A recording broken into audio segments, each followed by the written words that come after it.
दिनै 9 मार्च बेयो जाबाय मोनसे हादर गेजेरारि आइजो सान।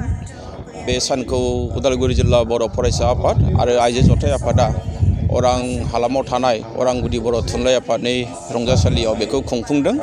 बे हाबाफारिया जोबोद मोजाङै जादों होननानै आं बुंगोन आरो बे साननि गेजेरजों सारा बुहुमाव थानाय आइजोफोर आरो लोगोसे बर'फोरनि गेजेराव जायफोर आइजोफोर दङ बिथांमोना बे आइजोफोरनि जि मोन्थाय बे मोन्थायखौ लानानै बिथांमोना माने सांग्रांथि बिथांमोना लानो हागोन आरो आइजोफोरनि जि मोन्थाय बे मोन्थायनि सोमोन्दै बिथांमोना मिथिगोन जे बिथांमोना मा मोन्थाय दङ। आरो जों दिनै बुंनांगोन जे जोंनि बर'फोरनि आइजोफ्राबो बुहुमाव थानाय आइजोफोरजों लोगोसे समानै आवगायनो हायाखैब्लाबो दिनै जोंनि आइजोफ्राबो उन जानानै थायाखै। सोलोंथायावनो जा, रांखान्थि बिथिङावनो जा, राजखान्थि बिथिङावनो जा बा समाजखान्थि बिथिङावनो जा गासैबो बिथिङावनो जोंनि आइजोफ्राबो समानै आवगायनायखौ जों दिनै नुनो मोन्दों।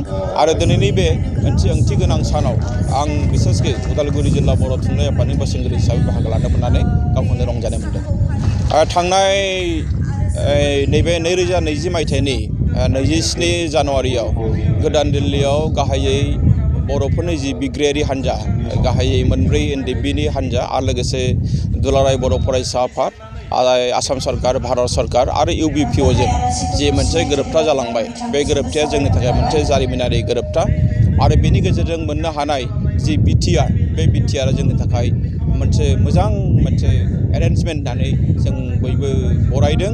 बिसेसकै उदालगुरि जिल्ला बर' थुनलाइ आफादा बेखौ जों आगोलावनो बरायखादों आरो बे BTRआव थानाय माखासे जि दफाफोरनि गेजेराव जों दिनै मोननो हादों जे बर'फोरनि थाखाय आसामनि सोलोंथायारि बिथिङाव बिसेसकै आलादा सोलोंथायारि बिथोनख' बे बिथोनख'नि थाखाय थांनाय 6 मार्च खालि मोनसे आसाम एसेम्ब्लियाव जोंनि सोलोंथाइ मन्त्रि डक्टर हिमन्त बिश्व शर्माया बिथाङा बेखौ गनायथि होबाय। एसेम्ब्लियाव बिथांमोना पास खालामबाय।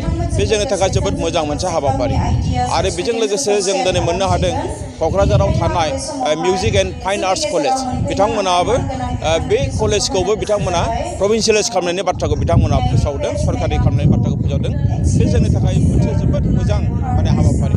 जों दिनै बुंगोन जे गोदान दिल्लीयाव जालांनाय जि मोनसे गोरोबथा बे गोरोबथानि माने आखरे सुक्तिखौ माने पालन खालामनायनि मोनसे सिनखौ जों दिनै नुनो मोन्दों।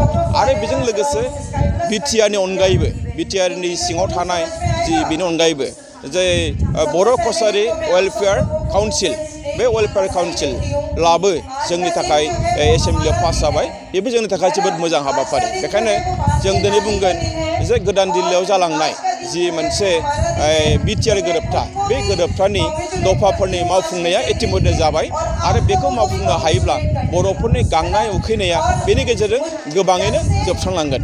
बेजों लोगोसे जोंहा गोबां माखासे दाबिफोर दंबावो जेरै जोंनि बर' बिजोंनि फरायसालिफ्रा सरकारिकरन खालामजानांगौ। जों बेखौबो लुबैगोन आं दिनै बे साननि गेजेरजों बेखौबो बुंगोन जे जोंनि बर' बिजोंनि फरायसालिफ्रा माने गासैबो जेसेबां दङ BTRल' नङा BTRनि बाहेरायाव थानाय जेसेबांनाखि बर' बिजोंनि फरायसालि दं बेफोरो सरकारिकरन खालामजानांगौ आरो जेरावनोखि फोरोंगिरि गैयैखौबो फोरोंगिरि थिसननांगौ, बिजाब मोनैखौ बिजाब मोनहोनांगौ। बे सरकारनि दायित्व। जों मिजिंथिदों जे सरकारा बेफोर खामानिखौ लासै मावलांगोन आरो बेफोरखौ जोङो आसा खालामनो हायो जे बेबायदि खामानि मावनायनि गेजेरजों बर'फोरनि गोलाव समनि माखासे जायफोरनाखि दाबिफोर दंमोन जों जायखौनाखि हांख्रायबाय थादों बेफोरो लासै सुफुंजागोन।